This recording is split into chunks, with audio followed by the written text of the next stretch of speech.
안녕하세요. 21년째 주식 중입니다. 저는 지난 4월 중순부터 LG유플러스를 보유 중입니다. 7월 초 현재 저는 2,000주를 조금 넘게 보유 중입니다. 배당주를 장기 투자하면서 수량을 늘리는 방향으로 투자 중입니다. 그런데 LG유플러스는 오로지 배당금을 목적으로 반기 배당금을 받고 매도할 계획이었습니다. 그런데 자꾸 보면 정이 든다고 했나요? 장기로 가져갈지 기존 계획처럼 배당을 받고 정리할지 객관적으로 오늘 한번 같이 알아보시죠. 저는 통신주는 SK텔레콤을 가장 좋게 보고 있고 장기 투자 중이며 지속적으로 수량과 배당금을 늘려가고 있습니다. 그리고 앞으로도 SK텔레콤은 계속 투자할 계획입니다. 그런데 LG유플러스를 지금 2,000주 이상 보유한 사연은 간단히 이렇습니다. 먼저 저는 올해 투자의 목표가 배당금을 늘리는 투자 계획을 세웠고, 구체적으로 작년에 500만 원이었던 배당금의 2배인 1,000만 원을 목표로 세웠습니다. 그리고 당시 배당 수익률이 높았던 금융주 위주로 포트폴리오를 구성할 계획이었습니다. 그런데 운이 좋게도 올 초에 금융주의 주가가 급등을 했죠. 주가의 상승은 배당 수익률을 낮추기 때문에 저는 배당금의 관점에서 상대적으로 금융주의 매력이 줄어들어 일정 부분 매도를 하였습니다. 자연스럽게 수량이 줄어들어서 저의 4월과 5월의 배당금은 목표보다 적게 받았습니다. 그래서 저는 6월 말에는 4월과 5월에 부족했던 배당금을 확보를 하기 위해 목표로 새로운 종목에서 배당금을 받고 배당락 이후에는 단기적으로 팔고 나갈 계획을 세우고 적합한 종목을 찾았습니다. 당시 제가 선정 기준으로 세웠던 것은 첫째는 6월 말에 받게 될 배당 수익률이 높은 종목이고, 둘째는 올해 1분기 실적이 예상치에 부합하거나 개선이 있는 종목을 찾았습니다. 의외로 이런 기준에 부합한 종목을 쉽게 나왔는데요. 바로 오늘 다룰 LG유플러스였습니다. 예상 배당금은 작년 수준인 250원으로 가정하면 6월 말에 보유했을 때 받을 배당 수익률은 2.6% 정도를 받을 수가 있었고, 지난 1분기 실적도 작년 같은 분기보다 줄어들긴 했지만 예상치에 부합하는 정도의 수준이었습니다. 작년 반기 배당금인 250원을 예상할 수 있는 부분이었습니다.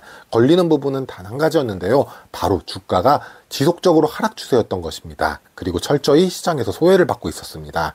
당시에 긴 호흡으로 6월 말 배당 기준일이 가까이 오면 주가가 다시 올라갈 수 있을 거다라는 생각으로 매일 200주씩 분할 매수를 할 계획을 세웠습니다.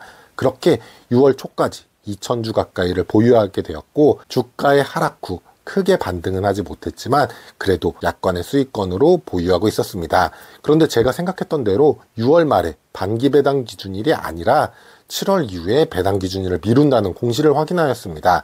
좋은 소식은 아니었지만 그렇다고 배당금을 줄인다거나 안 준다는 것이 아니라서 담담하게 받아들였습니다. 이렇게 3개월 동안 보유하면서 거래량과 주가의 움직임이 크게 없었고, 이런 주가와 거래량의 움직임이 큰 변수가 없다면 약 3개월 동안의 주가의 흐름이 장기 바닥을 다지는 것이 아닌가라는 생각이 들어서, 내가 만약에 LG유플러스를 장기 투자하게 된다면 배당 수익과 시세 차익을 거둘 수 있지 않을까라는 생각을 들었습니다. 그래서 먼저 애널리스트가 예측한 실적은 과연 어떨까 해서 최근에 나온 신한증권에서 LG유플러스의 리포트와 네이버증권을 참고로 살펴봤습니다. 올해 예상 배당금은 작년과 동일한 650원을 예상하고 있었습니다.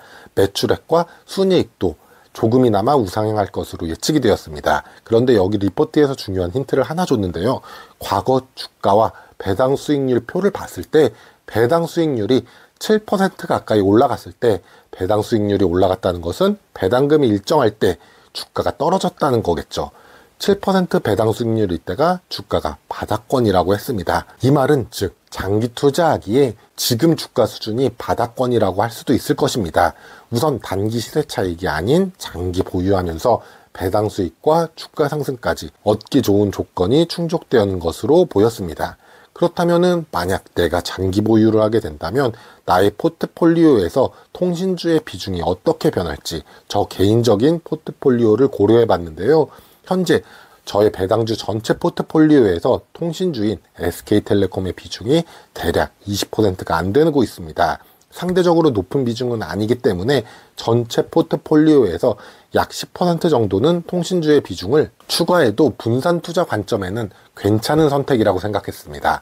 반면에 LG유플러스를 포트폴리오에 넣었는데 꺼리게 되는 부분이 두 가지 정도가 있었는데요.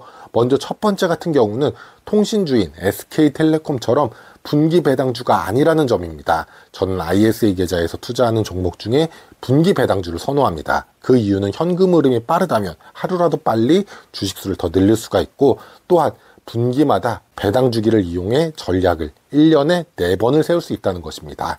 두 번째 같은 경우는 통신업종은 필수 산업은 맞지만 시장의 규모가 국내에 한정되어 있고 앞으로 매출 성장도 제한이 있다고 생각합니다. 그래서 통신업종 1위 기업인 SK텔레콤을 그동안 투자하고 있었고, LG유플러스를 추가로 편입하기에는 조금 부담스럽게 느껴집니다.